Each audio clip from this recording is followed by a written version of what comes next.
Армағайын ардақты ақпарат беретін жан-жақты хабар арнасында тікелей эфирде хабарлайық бағдарламасы басталды. Біз іске кірістік. Бүгін 22 сәуір, көңіл күйіміз тәуір, басталған апта баршамызға сәттілік, жақсылық, берекесін ала келсін. Ардақты көрермен, әріптесім Асхат Қылышбек. Асеке, бүгін жеткізетін қандай жаңалықтарымыз бар? Сұрасаң аманының, бар еді жаңалығым. Армысың көрермені телеарна хабарымның. Қарағандылық жүргізуші сотта жөнделмеген шұңқырлар үшін әкімшілікті жеңіп шықты. Бұл жүргізушілерге пайдасы тиген алғашқы шұңқыр болды. Әкімдіктерге шұңқырларды жөндеу керек, немесе жақсы бір қорғаушы табу керек. Елена Рыбакина теннистен Штутгарттағы WTI 500 турнирінің жеңімпазы атанды. Жарыс жеңімпазы көлігі иеленді. Неге бізге кезінде теннис деген спорт барын ешкім айтпады екен? Кілемді жақсы қағатын едік қой, аман. Есімізде, ауылда, аямай. Жалғастырайын. Қазақстанда футболдан легионерлерге мемлекет қаржысынан ақша төлеуге тыйым салынбақ. Келесі маусымнан бастап, алаңда ақша емес, ар, ұят, намыс жүгіреді деп ойлаймыз. Лайым солай болсын. Алматылық тиктокер тікелей эфирде қазақ тілін қорлаған үшін 2 жылға сотталды. Басқа пәле тілден деген осы. Қымбатты көрермен, Асхат мырзаның жеткізген жаңалықтары осы. Ал біз қазір хабарлайық бағдарламасының төріне сүйінші жаңалығын алып келіп отырған қымбатты қонақтарымызды шақырайық. Қазақстан Республикасының еңбек сіңірген қайраткері, парасат және құрмет ордендерінің иегері, театр және кино актері Болат Әбділманов және кинорежиссер, сценарист Мұрат Есжан. Қарсылайық.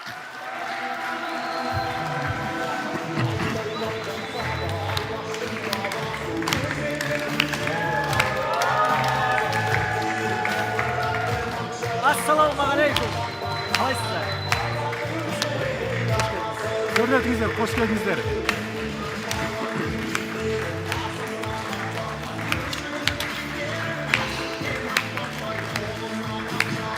Қошеметтеп қояйық.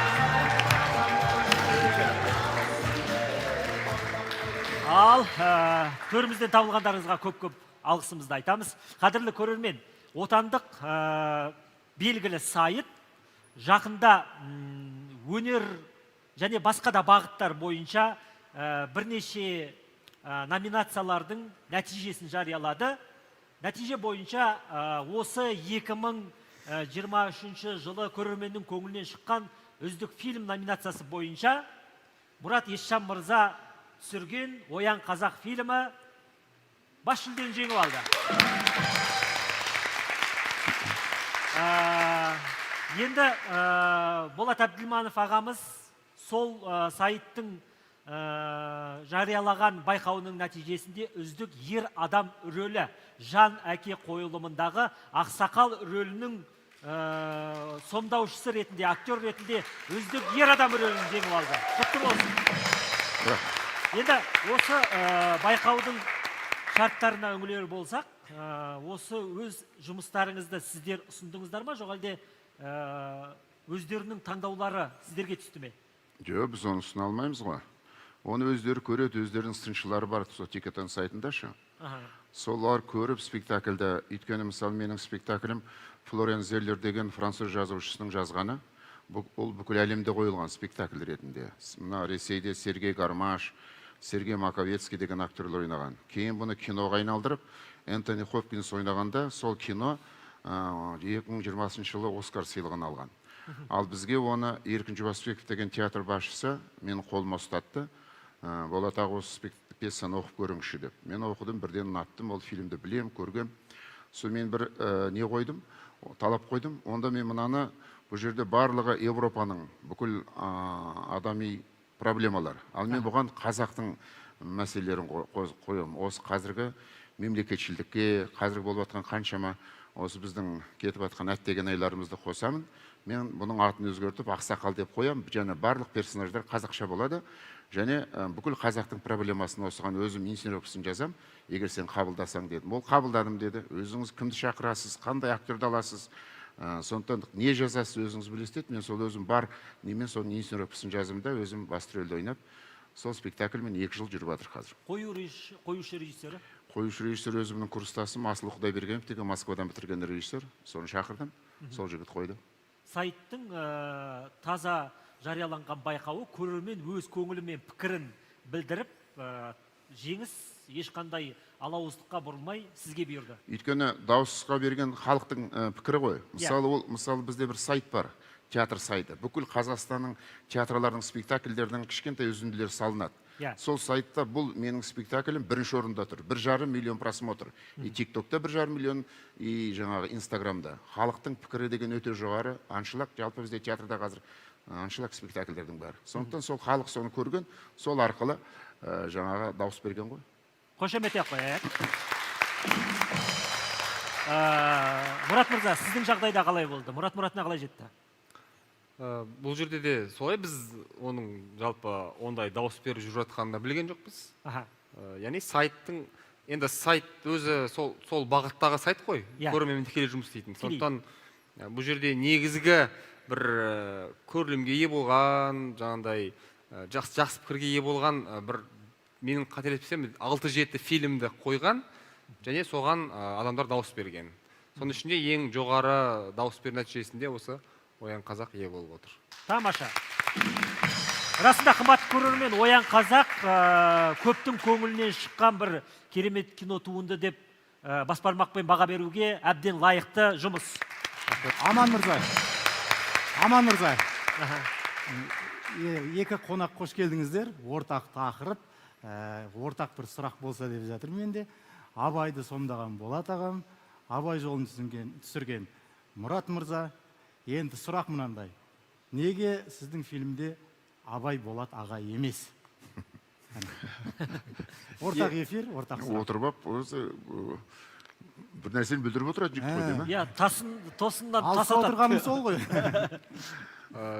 Енді оның бір объективті ашық себебін айтатын болсақ, біз фильм түсіріп бастаған кезде Болат аға басқа Абай, басқа арнаның Абай фильмде ойнап жатқан. Сондықтан ол әйтпесе мүмкін Болат ағаны түсіретін бе. Жалпы көңіліңізде Болат мырзаның кандидатурасы болды ма? Әрине, болды. Біз жалпы Болат ағаның Абайына байланысты бір қызық оқиға бар. Бұл кісі Әзірбайжан Мәмбетов негізінен бұрын Абай қойылған ғой, бірақ осы 2003 жылы ма? Жоқ, 2002 жылы, 2001 жылы. 2001 жылы ол кісі қайтадан Әуезов театрында Абайды қойды. Сол кезде Болат аға басты рөлі Абай рөлін ойнады. Мен сол кезде 9 сыныптың оқушысы, осы қаланың мектептің оқушысы ретінде сол спектакльдің премьерасына қатысқам. Сол кезде Абай, жаңағы Болат Әбділман, кім Айдар Азамат Сатыбалды, Керім Дулық Ақмолда, сондай Баймағамбет, Бекжан Тұрыс мені көз алдымда сондай жарқ етіп сол бейнемен қалған. Сондықтан енді Абай ретінде менің көңілімде болған жоқ деп айтсам өтірік болатын еді. Жақсы. Қымбатты көрермен, енді Болат Әбділмановты білмейтін көрермен кемде-кем деп ойлаймын. жаңағы айтып отырған Абай рөлі бар, басқа да керемет жасап жатқан бейнелері жеткілікті. Мұрат мырза да ұлт ұстазы, оян қазақ, жаңағы айтып отырған Абайға арналған телехикая. Осы ретте былай істейікші, қазір біз ұлт қайраткерлерінің суреттерін жасырып көрейік. Егер сіздер қаншалықты осы ұлт қайраткерлеріне байланысты тапқырлықтарыңызды білгім келіп отыр. Кішкентай ғана бір ойын ретінде. Назарларыңыз экранда болсын. Толық суретін бермейміз енді оныңда. Шетінен бір белгі береміз. Бұл кім болды? Міржақып Дулатов. Міржақып Дулатов. Көрейік. Келесі? Мұхтар Әуезов. Мұхтар Әуезов.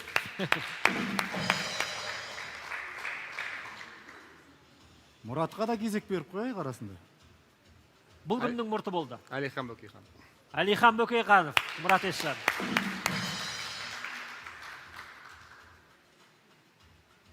Мағжан Жұмабаев. Мағжан Жұмабаев. Әрине дұрыс бұл, Мағжан Жұмабаев. Кім? Мұстафа Шоқай. Мұстафа Шоқай. Қошемет. Сәтбаев. Қаныш Имантайұлы Сәтбаев. Келесінде Мұрат өзің араласшы. Ал? Өзің араласшы. Бүгін болды. Әбіш Кекілбаевымыз ба? Жоқ, Мұрат Есжанның өзі ғой дейміз. Мұрат мырзаның пікірі Әбіш Кекілбаев. Болат аға, сіз не дейсіз? Сіз кім дейсіз? Мәдениет қайраткері. Қазір Мәдени Майдан деген кітапты қатты талдап жатырмыз. Өзбек Әлжанбек. Жақындадыңыз. Дұрыс жауабын көрейік. Ой, бір. Келесі кім? Бұл Мұхамеджан Тынышбаев. Қошемет. Дұрыс Дұрыс айтасыз. Келесі.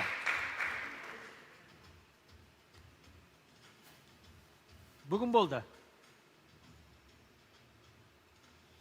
Төлеген Айберген.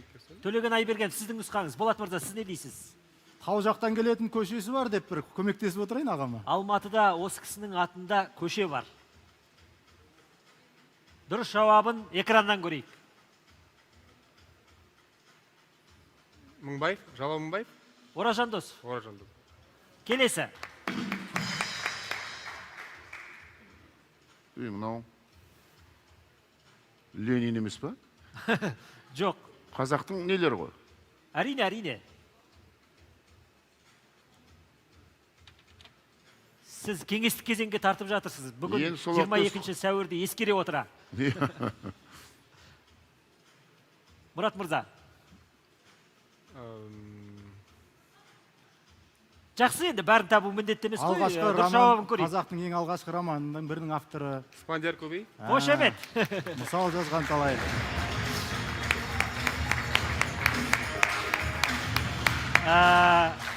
Енді сұрақ. Мұрат Есжанның келесі киносы осы ұлт қайраткерлерінің қайсына арналмақ?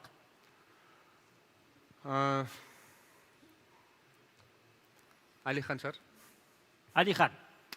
Жоқ, енді ойда бар дегенім ғой. Көңілде жүрген. Көңілде жүрген кейіпкер, көңілде жүрген тұлға. Әйтпесе енді жаңа Мағжанды да, Жүсіпбек көп енді әр қайсысын бір емес бірнеше фильмге арқау етуге болатын қайраткерлер. Ұлттың және оны қайраткерлері. енді мен ғана түсірем деген сөз емес. Бәріміз атсалысып, бәріміз түсіруіміз керек. Жақсы. Қымбатты көрермен, арнада шағын жарнама. Жарнамадан кейін біз ораламыз және қызықтың бәрі осында. Хабарлайық, хабар арнасы қосылу болсын. Алыстамаңыз.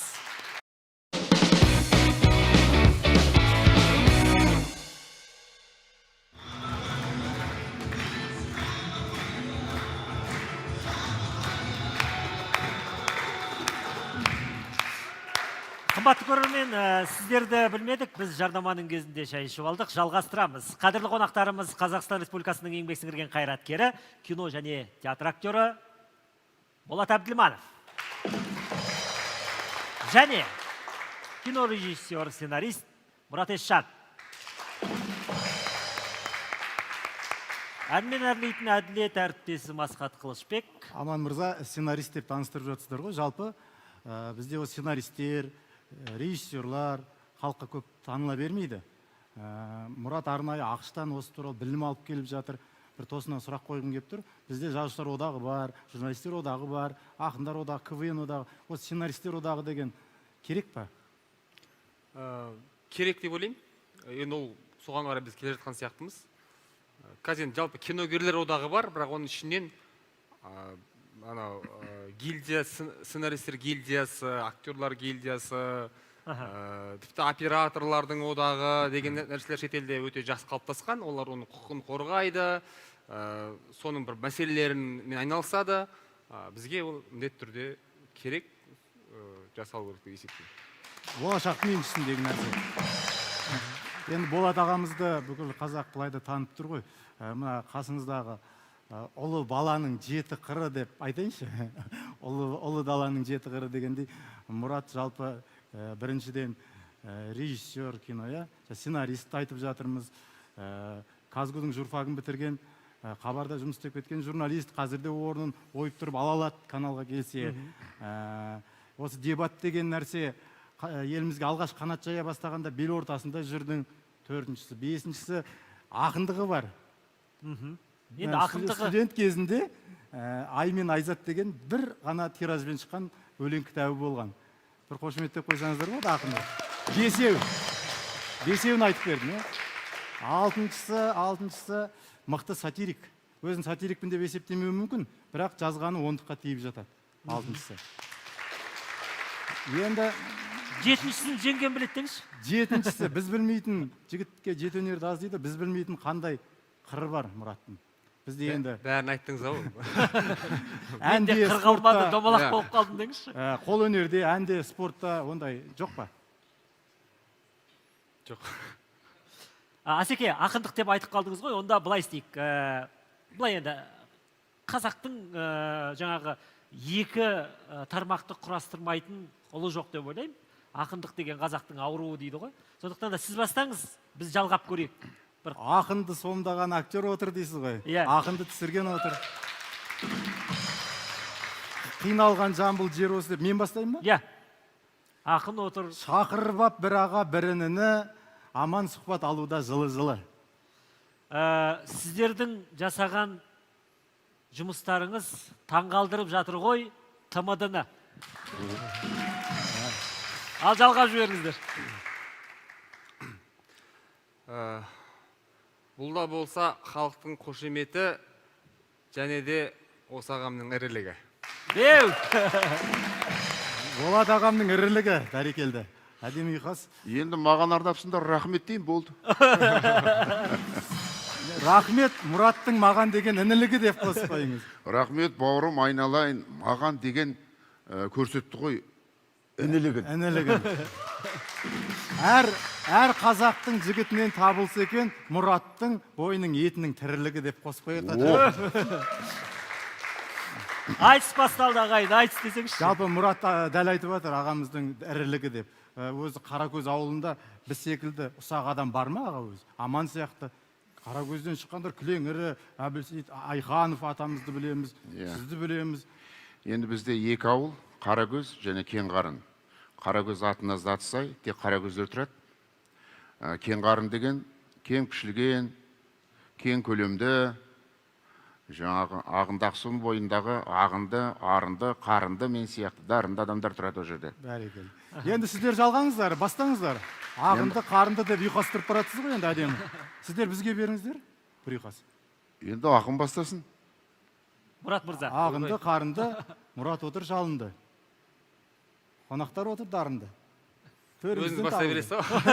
Біз жалғастыра берейік. Жақсы, енді бір нәрсені білгім келеді. Осы кейінгі уақытта тұлғаларға арналған телесериалдар, кинолар көптеп шығып жатыр. Театр осы жағынан ақсап қалмады ма? Менің түсінігімде жалпы біз енді салыстырмалы түрде қараймыз. Қазіргі көрерменнің сезімі, деңгейі бұрынғыдан әлдеқайда жоғарылады. Кезінде мынау жеңіл желпі дүниелерге көп келетін. Қазір керісінше осындай үлкен классикалық туындыларға, табиғатты, тарихты көрсететін. Мысалы, Еңлікебек спектаклін қойдық біз. Жаңаша Әлімбек Оразбеков деген қойды. Жаңаша болғанда сол бұрынғы билерді кеңестік дәуірде жаман қылып көрсетеді, хандарды. Біз керісінше сол би деген мемлекеттің қалыптасуына әсер еткен адамдар, үлкен-үлкен ұлы тұлғалар, елдің бірлігін ойлаған, тыныштығын ойлаған. Соған қойды да Әлімбек. Сонда мен мысалы Еспенбет биді ойнадым. Сол спектакльде қазір мысалы билет жоқ. Енді жақында ғана Әубәкір Рахим Қоз көрпеш баян сол спектаклін қойды. Ол да бұрынғы оригиналына жақындатып, сол жырдың жаңағы сюжетімен соны әкеліп бүгінгі Қодарды жаңағы біз көретін индийский фильмдегі сияқты тек қана жаман адам емес, керісінше ол да өзінің махаббат үшін күрескен, ол да өзінің жаңағы істеген ісіне өкініп, өзін өлімге жаңағы мен өлтір деген сияқты осындай нәрсемен қойды. Оған міне 5 рет қойылды, 5-еуінде де билет жоқ, 25-інде қойылмайтын, программада жоқ болған. Соны қоя салған күннің өзінде 2 сағаттан кейін билет жоқ. Міне халықтың қазір осындай туындыларға сұранысы бізді қуантады. Театр шын мәнінде қас сұлудың көз жасындай сұлу өнер болып, именно сондай спектакльдерге келіп атқаны. Ал сұраныс бар, көрермен сусындап тұр. Оны жаңағы Оян қазаққа ағыла барған көрерменнің көңілінен ақ аңғаруға болады. Ал театр сол сұранысқа ұсыныс бере алып отыр ма? Міне сол жаңағы жауап беріп отырған сол ғой. Жоқ, басқа мысалы тың туындылар, жақында мысалы тұсауы кесілетін тұлғаларымызға, ұлт қайраткерлеріне арналған басқа да шығармаларыңыз, қойылымдар бар ма? Енді бізде қазіргі ең басты мақсат біздің сол өзіміздің 7-8 классикамыз бар. Ақан Сері Ақтоқты, жаңа Қыз жібек, осыларды бірінші ұлттық театрдың сахнасында осыларды бүгінгі күннің қалыптастырып, бүгінгі күннің көрерменімен оймен астастырып қою. Сонда біз мысалы осы қойылған спектакльдердің барлығы, осының барлығы қазақтың табиғаты, тарихы. Енді жалпы ұлт қайраткерлеріне болатын болса, мысалы бізде Мағжан Жұмабаев спектаклі бар, 100 жылдық махаббат Дулат Исабековтың жазған. Сол сияқты болашақта да сол ұлы тұлғаларды келеді деп ойлаймын. Оның қойылып жатқанда біраз болып қалды енді. Иә, біраз болды. Мұрат мырза, театрға барасыз ба, ләззат аласыз ба? Әлде көңіліңіз құлазып қайта ма? Әттеген ай деп. Жоқ, театрға жаңа айттым ғой, біз бала кезден бастап барамыз. Әзіргі уақытта. Иә, қолдан келгенше барып тұрамыз. Соңғы көрген спектакль және қалай бағалап қайттыңыз? Көрермен ретінде. Мен соңғы қара көзді көрдім ғой деймін. Нұрсұлтан қойған. Жақсы, көңілден шықты. Көңілден шықты. Жалпы театрда жұмыс істеп жүрген режиссерлармен байланыс бар ма, танисыз ба? Шығармашылық тандем бар ма? Мен енді былай араласатыным Фархат Молдағали. Фархаттың соңғы кезде қойған 37-сін көрдім, Иран конференциясын көрдім. Оның жалпы қолтаңбасы, өзіндік бір жаңағыдай подходы дейміз ғой, оңайды. Пікірлесіп ойламас тұрамыз Фархатпен. Фархат Молдағалимен. Келешекте, мысалы енді әртүрлі тақырыптарды қамтып кино түсіріп жатқан жағдайда Болат мырзаны кімнің рөліне шақыруға болады? Ұлт қайраткерлерінің ішінде.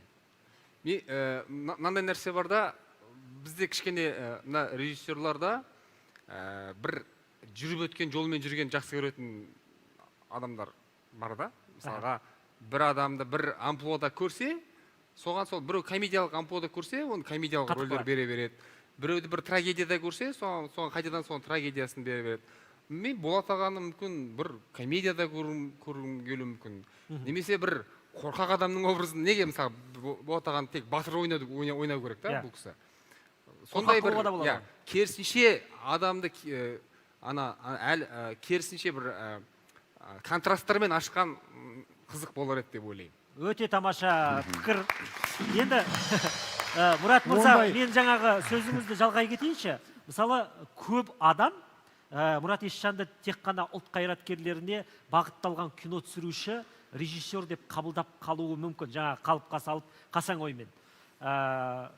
Басқа, мысалы, комедия түсіруіңіз мүмкін бе? Немесе коммерциялық кино? Әрине, ол жаңағындай өзі кейін кезде сұхбаттардың бәрінде Алаш туралы сұрап, мен айтамын, мен тарихшы емеспін, мен Алаш туралы сұрай бермеңіздерші деген сияқты. Немесе жаңа келесі жоба қандай деп сұрамайды, келесі кім деп сұрайды да. Мен айтамын, кім деп емес, енді қандай жоба деп сұрасаңыздаршы деймін да. Сондықтан ол комедия керісінше ең қиын жанр ғой негізі. Ол екінің бірінің қолынан келмейтін нәрсе. Комедия арқылы ой айту, күлдіре отырып ойланту деген сияқты нәрсені ол біздің алдымыздағы үлкен метрлер жүзеге асырған. Сондықтан комедия деген бір жеңіл жанр деп қарауға болмайды. деп қарауға болмайды, иә. Немесе бізде жаңағы психологиялық триллер деген сияқты, немесе қандай хоррор деген сияқты жанрларға әлі бір түрен салынбай жатыр. Солардың қай-қайсысынан болса да өзіңді сынап көргің келеді. Келешекте өзіңді сынауың мүмкін. Әрине. Жаңа жанрларда. Иә. Жақсы, біз енді соны күтеміз. Және кез келген нәрсенің екі жағы бар ғой енді. Иә. Ағамыздан да сұрайық та, ондай рөлге шақырса бара ма? Әзіл қиын жанр деп жатыр режиссер. Енді актер деген мінезді болу керек. Әр нәрсені жаңа кім Мұрат дұрыс айтып отыр, әр рөлде ойнау керек. Мысалы бір қызық оқиға болған. Мен алғаш осы киноларға түсіп жүрген кезде енді мынау Саранча деген кино сериал болды. Жаңа сонда мен бір қорқақ адамды ойнаймын. Содан бір күні жаңағы мені соғып атады жаңағы бір адам, ұрып жатады. Мен жаңағы ұрмаш деп жаңағы ойнап жатамын ғой. Сөйтсе ауылда класстастарымның баласы айтады дейді.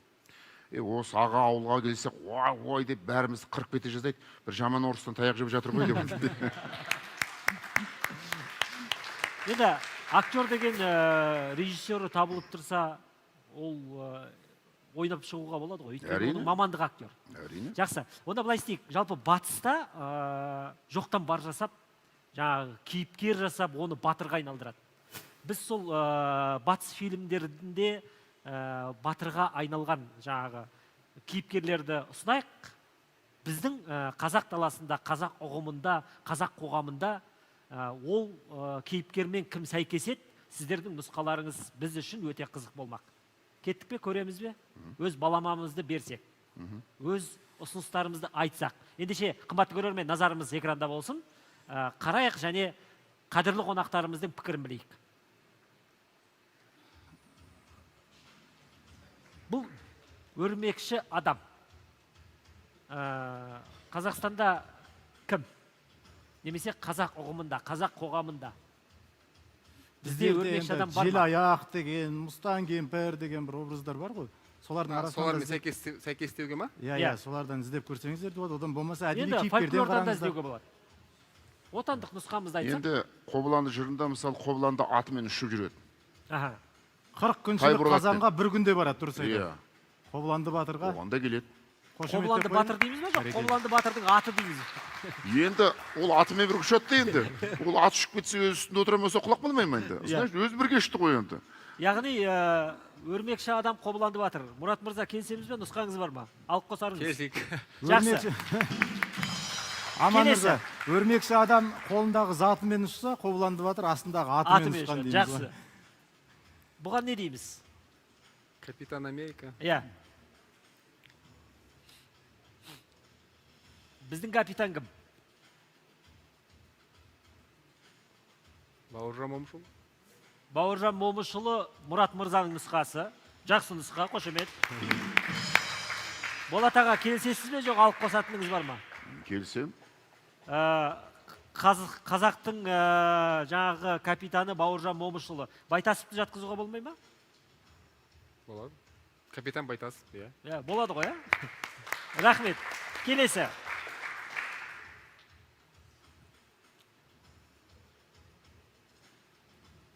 Бұл кейіпкер сіздерге таныс қой енді? Маған таныс емес. Шерлок па? Шерлок? Жоқ, дәрігер. Дәрігер Стрэндж. Біздің дәрігеріміз кім? Қоғамды емдей алатын. Тарихтан да қарасақ болады. Біз енді өтей бойдақты білеміз. Қазақтың жеті атасын жетілтіп кеткен бе? Біздің дәрігер өтей бойдақ Тілеуқабыл деп отырсыз ғой, иә? Сіз не дейсіз, Болат мырза? Енді дәрігер Абырайхан Беруни. Ау? Беруни. Сіздің нұсқаңыз ауырлау екен. Жақсы. Ауыр бір жақтан жол табу керек қой, бір арнамен жүрмей. Дұрыс. Келесі. Біз көрмейтін фильмдер екен. Темір адам. Темір адам. Енді Алпамыс отқа салса жанбайды, суға салса батпайды, темір адам болса. Біздің темір адам кім? Алпамыс батыр. Алпамыс деп. Алпамыс батыр, Алпамыс екеуіңіздің де батыр, пікіріңіз қош бір емес. жерден шықты осы жолы. Қабылдайық. Енді қымбатты қонақтар, біздің енді көрермен, біздің жас жеткіншектеріміз осы кісілерге еліктеп, осы кісілердей болсақ деп жаңағы өздерінің қиялдарында ұшып жүреді ғой. Бізде де яғни кейіпкер көп. Жетеді. Оларды дәріптей алсақ. Келесі. Бэтмен. Бұл таныс қой. Бэтмен. Бэтмен. Сонымен біздің Бэтмен кім? Түнде жүретін қандай кейіпкер бар бізде? Түнде кім жүреді? Түндегі тірлікті тындыратын кім? Сосын енді бұлардың көбі әділдік үшін күресетін кейіпкерлер. Түнде немесе күндіз түні әділдік үшін күресіп жүрген кім? Қазақ қоғамында ондай адам бар ма? Немесе тарихымызда?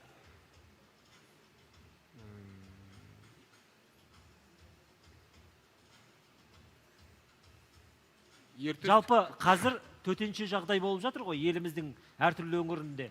Күндіз түні елді осы су баспасын деп қорғап тұрған сол жердегі әрбір қызметкерді біздің Бэтмен десек бола ма?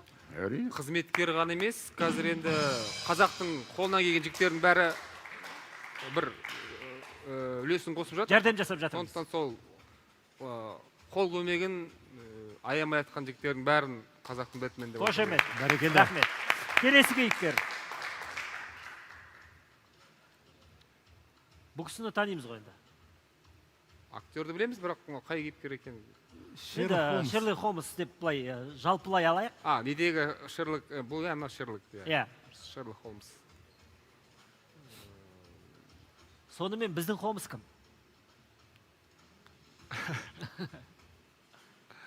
Ал ойланайық. Енді қаншама біздің тұлғалар бар, бірақ мен қимай отырмын соларды осы нелерге. Ау. Бізде қаншама тұлғалар бар, Иә. өзім жоғары қоятын. Бірақ мыналарға қимай отырмын да. Жоқ, бұлардан артық қою керек қой, дәріптеу керек. Арықтау, иә. Біз өкінішке қарай дәріптей алмай жатқаннан кейін осыларға қарап ұл мен қыз өсіп жатыр. Аман мырза, мынандай бір ой келіп тұр маған. Бойынан табылатын ерлік болмыс қазақтың әр жігіті Шерлок Холмс. Жақсы, енді бір соңғы нұсқаны қарайық. Ғажайып әйел. Қазақтың кез келген батыр қыздары Томиристен бастап. Енді жалпыға жаба берсек болады, жалқысын айтайықшы, жалпы қазақтың ғажайып әйелі деп бір адамды айтуға бола ма? Енді жоңғар шапқыншылығында кез келген әйел жауға шапқан. Баласын емізіп отырып, жау келді дегенде, бала лақтырып жіберіп атқа қарғып мінгенде жауға шапқан ғой, мысалы. Сондай арнайы әйелдердің жасағы болған, мысалы, жаңағы Гаухар анамыз басқарған. Сондай қазақтың қыздарының сондай ерлігі ғой енді. Тіпті мына 86-ның өзінде алдымызда қыздар жүрді ғой, қазақтың қыздары. Соларға қарап біз намыстандық, кетіп қалдық, ұялдық қана жерде кетіп қалуға. Қазақтың қыздар алдымызда тұрды, мысалы. Сондықтан сондай қазақтың кез келген ләззаты болсын. Жақсы, Мұрат мырза. Қазақтың ғажайып әйелі кім? Бұл әйелге қарамай-ақ маған төте жауап беріңізші. Жалпы бұның киім үлгісін алмай-ақ қойық, жалпы жасап жүрген қайраткер. Мұрат мырза, қасыңызда жүрген продюсер, Құдай қосқан жарыңыз Айсәулені жатқызсақ болады ғой. Болады ғой, қошеметтеп қойып. Жақсы. Осы сенің болашақ киноңа осы түсетін сияқты. Продюсерға жол тапты. Продюсерға жол тапты де.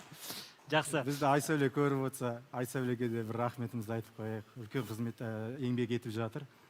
Жақсы, енді бір сұрақпен түйіндеп жіберейікші. Бұл жерде үлкен мән бар. Жалпы бізде жақсы мысалы фольклорымыз болсын, тарихымыз болсын, біз мақтана алатын тұлғаларымыз өте көп. Жалпы кино кейіпкер ретінде бүгінгі уақыттың сұранысымен дәріптей алмай жатқан жоқпыз ба? Әрине дәріптей алмай жатырмыз. Өйткені бұл негізгі мынау жас жеткіншектер балалардан бастау керек. Балаларға, значит, мультфильм арқылы сол біздің Қобыланды батыр, Алпамыс батыр, Ертөстік, барлық батырларымызды мысалы солар арқылы көрсету керек.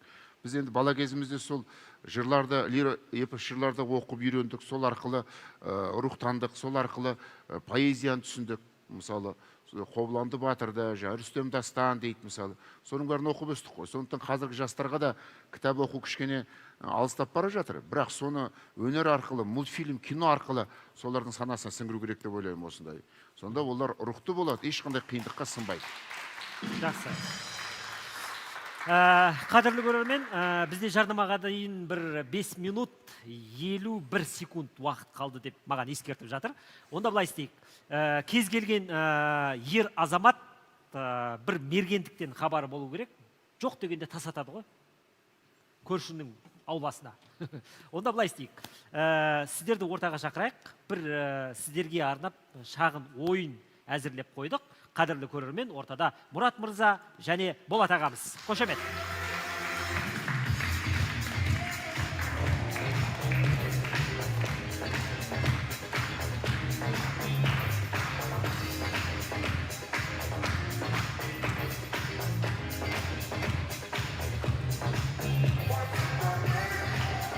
Не?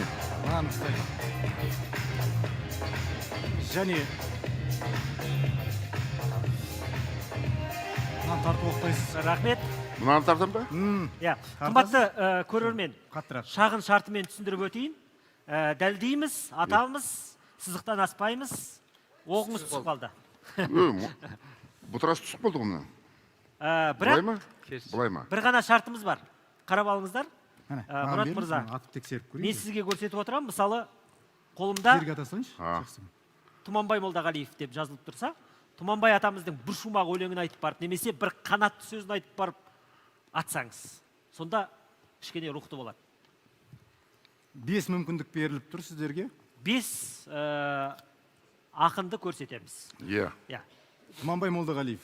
Болат аға сізге. Болат ағам Махамбет тұр ғой бұл жерде. Жақсы, Махамбет Жақсы, сізден Махамбет. бастайық. Мен едім, мен нарында жүрген, еңіреп жүрген ердім, Исатайдың барында 2 тардан бөредім, қай қазақтан кемедім, Бәрекелді, өздеріме тең едім. қошеметтеріңіз. Қарлы жуан билердің басын кессем деп едім. Оғым жетпейді анаға дистанция Оқ тұрсам. жетпеске шығып кетіппіз, шамалы бері жақындайық. Жақындағыз онда. Әлі де болса жақындайық. Әдемі. Кезекпен атсақ қалай болады? Осы жолы Мұратқа Мұрат берейікші. мырза, кезекті сізге берсек. Мұрат мырзаға берейік. Мұрат мырзаға Мен берейік. Мұратты ұмытып кеттім. Жаңа Мұрат Махамбеттің мырза, өлеңін келіңіз. оқығаннан кейін. Шамалы жақындаңыз, оқ жетпей жатыр. Әлі де болса бір қадам сызықтан өтіп кетсеңіздер Сізде болады. Тұманбай. Тұманбай қандай өлеңді? Әнге айналған жұмақтарынан ала бер. Құрбым, жан құрбымнан бастай бер кез келген. Мына жерге. Құрбым, жан құрбым, бала кезімнен, бақыт көрушем қара көзімнен, Кеттің ұмытып. ұмытып. Ата бер енді болды, ата бер. үнде ұмытып, жібін үздің ғой, нәзік үміт. Ал жібініш жібір. Оппа. Болат мырза. Сіз жаңағы өлең жолдарымен жүректі дәлдеген секілдісіз. Болат ағамызға Мұқағали Мақатаев, қазақтың ақиық ақыны. Әке сенің жасыңнан асып барам, кезі келгенде тасып талам, кезі келгенде жасып қалам. Мұны өмірге бәрібір ғашық балаң. Керемет. Ой, әділді. Өлең оқу жағынан ағамыз басып бара жатыр. Әзірге бірақ дәл тигізу жағынан екеуіңіз де Сөзі тиіп жатыр, өзі тимей жатыр енді Болат ағамыздың. Мұрат мырза. Әбділда Әбділда басқа Тәжібаев. бақыт ауыстырса бола ма? Әбділда Жақсы. Тәжібаев. Жоқ, Әбділда Тәжібаевтың толағайынан ала салмаймыз ба? 500 жылдар шамасында, сонау ертіс жағасында. Болмаса мынаны Болған берейік. біреу Саржан атты. Абай атамыз. Абай Құнанбаев. Өзіңіз. Жасымда ғылым бар деп ескермедім, пайдасын көре тұра тексермедім. Жеткен соң түспеді уысыма, қолымды мезгілінен кеш сермедім. Бәрекелді. Болат мырза. Бұл енді бір қадамнан жақындатамыз тағы. өлеңнің мағынасына бола солай әдей тигізбеді жаңа. Қолымды мезгіліне кештермедім деп жатыр. Қазақты сөзге қой. Міне, жау жолына атам сені бомба болды, жарыл жүрек деп Ай! жырлаған. Қасыман жол. Өзге мен сөзім айтам өз жайымда. Ей! Мұны түйсетін нәрсе ме, тиіспейтін нәрсе ме өзі? Келесі. кезінде мерген болып еді жас кезімізде. Жүрекке жалынатқан сөз дайында. Міржақып Дулатов. Көзіңді аш оян қазақ көтер басты, өткізбей қараңғыда бекер жасты. Жер кетті, хал нашарлап, хал харап боп, қазағым енді жату. Жарам, ой. Қазағым енді жату. Жарамасты, жарамасты. Бұна біреу тигізер. Келесі. Тағы жақындаңыздар әлде. Айта біреу тигізер болды ғой. Болат аға сізге Енді Жұбан бір Молдағалиев. мүмкіндік. Мен қазақпын, мың өліп мың тірілген, жүрегімде танысы мың тілімен, жылағанда жүрегім күн тұтылып, қуанғанда күлкімнен түн түрілген. Жақсы. Мұрат мырза, сізде бір мүмкіндік қалды. Қадыр мырза әлі. Жақындаңыз, жақындаңыз. Жақындаңызшы. Ана тілің арың бұл, ұятың боп тұр бетте, өзге тілдің бәрін біл, өз тіліңді Оқтап алыңыз.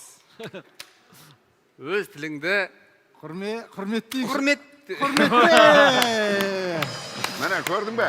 Қымбатты Бұны- көрермен, арнада шағын жарнамадан кейін біз ораламыз, алыстамаңыз, қызықтың бәрі алда.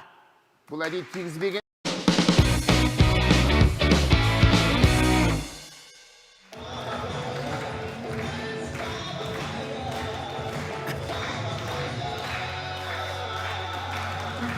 Қымбатты көрермен, біз жалғастырамыз. Тікелей эфирде хабар арнасында хабарлайық бағдарламасы. Әнмен әрлеп отырған Әділет, әріптесім Асхат Қылышбек. Кезек Айт ақын айдарында.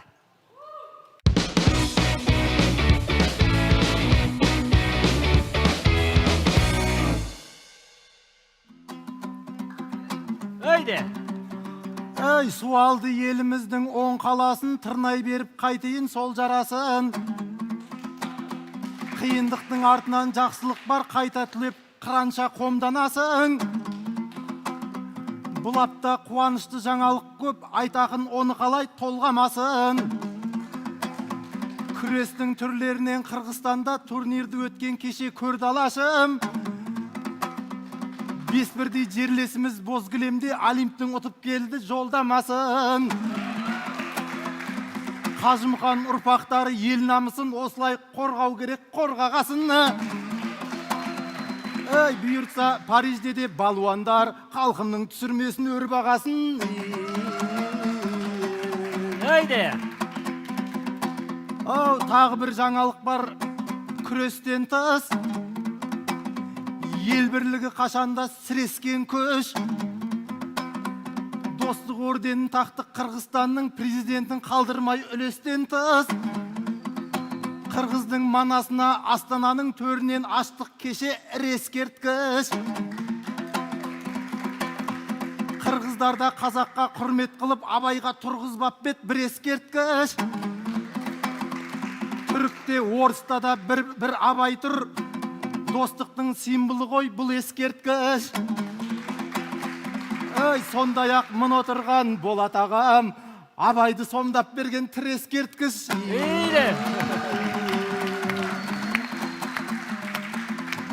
Қырғыздың мүсін қойсақ манасына, қазақтың да жеттік зор бағасына. Халықаралық әдеби алаш сыйын берді одақ бірнеше дарасына.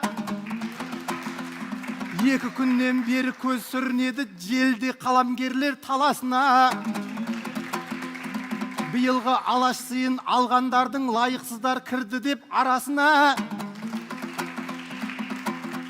Алаш сыйлығы үшін жармасып жүр бір қазақтың жағасына. Міржақыптар алаштан сыйдам етпей, не сыйлайым деп кеткен ғой алашыма.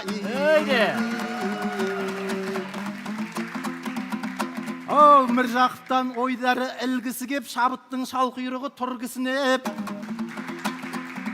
Кітаппенен киноны айтады жұрт, тәрбие құралының құндысы деп. Ой салар киноларға көп бармайды, бүгін қоғам тұрады күлгісі кеп. Ғаламтор тәрбиелеп талай жасты, әне жүр батысқа бет бұрғысы кеп. Тілдеріне қарасаң алашы бар, шаштарына қарасаң түрлісі бет. ұлттық рухты оятар оян қазақ білемін мықты кино үлгісі деп. Көрген соң сол фильмді талай жастар жүрекен баба жолын қуғысы кеп. Озбір империяға ыза болған кейбірі жүр орысты ұрғысы кеп. Оян қазақ көрсек деп кинозалға кезекте тұр демес пе мың кісі кеп. Теле хикаялардан елімізде мұндай касса жинауы тұңғыш рет.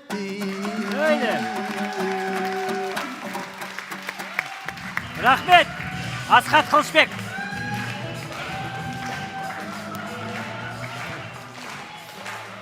Рахмет, біз енді Айтақын Айдарын тыңдап өттік. Бір сұрақ, жалпы кинода болсын, театрда болсын, қай тақырып қамтылмай жатыр? Ақсатып алып жатқан тақырып бар ма? Әрине, мынау менің түсінігімде осы оян қазақ шынымен де халықты оятты. Бұны кино ғана ең үздік кино болған жоқ, және соны ойнаған басты рөлді Бақыт деген бауырымыз, ол да үздік актер болды кинодан ше. Бұл деген кино мен актердің біте қайнасып бірге қазақты оятқаны бұл шынайы болып тұр да. Міне осындай киноларды көрсету керек. Және мына кеңестік дәуірде көміліп қалған тұлғалар бар. Мысалы мен Мәшһүр Жүсіпті айта аламын. Мәшһүр Жүсіп деген енді ол да бір қазақтың үлкен данасы. Сол Мәшһүр Жүсіп мысалы көміліп жатыр. Сол сияқты ұлы тұлғалар өте көп бізде. Сондықтан осындай жастар, кәдімгі жаңа ойлы, еркін ойлайтын жастар осындай ұлы тұлғаларды көбірек көрсету керек. Және кеңестік дәуірдегі мысалы Абайды қалай көрсетеді? Кеңестік дәуірде ол әкесіне қарсы шыққан, жаңағы дәстүрге қарсы шығатын. Ал қазіргі Абай мүлдем басқа. Ол шынымен де Құнанбай болмаса Абай қайдан келеді? Яғни әке институты әкесіне қарсы шықпайтын, керісінше әкенің ақылымен жүретін ұлы Абай мысалы. Сол сияқты бүгінгі күнмен қарай отырып, сол ұлы тұлғаларды бүгінгі күнмен оята беру керек деп ойлаймын халықты. Жақсы, рахмет. Мұрат мырза, сіздің айтар ойыңыз осы сұраққа? Иә, одан бөлек енді біз өз арамыздағы батырлар деген нәрсе бар ғой. Иә. Кішкентай адамдар дейміз немесе. Соны бір декіл дәрежеде көрсетіп жатқан сияқты көрінеміз. Комедия дейміз де жаңағы жеңіл желпі жағына қарай кетіп қаламыз. Немесе драма дейміз де жаңағы артхаус көрмейтіндей бір өнерлер кетіп қаламыз да. Ал біздің өз арамыздағы қазірге жүрген, енді қазір адал, бала шағасын адал асырап жүрген әрбір азамат негізі батыр. Сол батырлардың көрсету керек деп ойлаймын. Жақсы. Жаңа жарнаманың кезінде телефоныңызға түртіп алған бір нәрсені байқадым. Және осы эфирді пайдаланып айтып қалсам деп жаттыңыз. Ішіңізде кетпесін. Телефоныңызды шығарып түртіп қалған нәрсеңізді. Және осы бағдарламаның анонсында Мұрат Есжан жастарға не айтады деген сұрақ жүрді. Байқадым. Жастарға не айтасыз? Анонсты жарқылдатып жасаймыз ғой, уайымдама Асеке. Мен айтайын деген жаңа біз нені көтердік қой. Біз шетелдік кейіпкерлерді көреміз, өзіміздің кейіпкері неге жоқ деп. Бұны мен алдында пост қылып, әзіл өлең түрінде жазғанмын. Жаңа таппай қалам ба деп қарамадым да, кейін үзілісте тауып алдым. Егер ұқсат болса, осыны айтып берсем. Ана «Үш бақытым» деген Мұқағалидың өлеңіне пародия ретінде «Үш батырым» деген осындай бір экспромт пост жазылған еді. Бұл жерде жаңа халық деген не бар ғой? Жасыл кейіпкер бар. Ең бірінші батырым халқым менің. Соған берем қиялдың алтын кенін. Жап-жасыл боп жалпайып кетер меді ашуланған кездегі қалпым менің. Ал екінші батырым Спайдермен, зұлымдарды торымен ұстай білген. Спайдермен ұрғыса үйлерді аттап, ұшып бірге кететін құстаймын мен.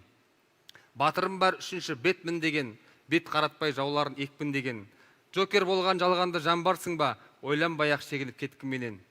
Үш бірдей батырым бар экранда, ескілікпен ескіп отырам ба, ұшалмайтын Қабанбай Бөгенбайды құшалмасам герой деп нетронда.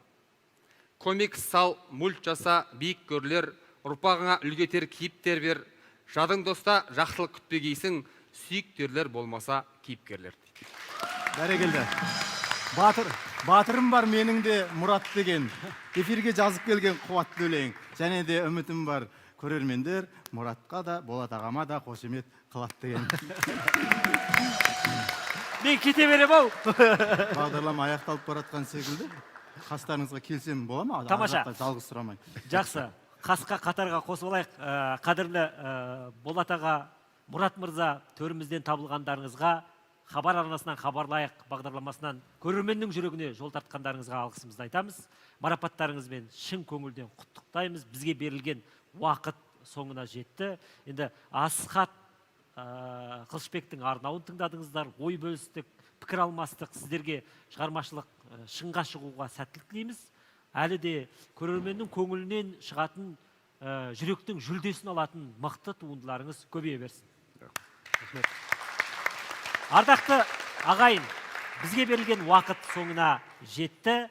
Әнмен әрлеген әділет, әріптесім Асхат Қылышбек, бағдарламаның төрінен табылған қадірлі қонақтарымыз Қазақстан Республикасының еңбек сіңірген қайраткері, театр және кино актері Болат Әбділманов, кинорежиссер, сценарист Мұрат Есжан, бағдарламаны жүргізген Аман Тасыған, көрермен өзіңе асығам, ертең кешке кездескенше.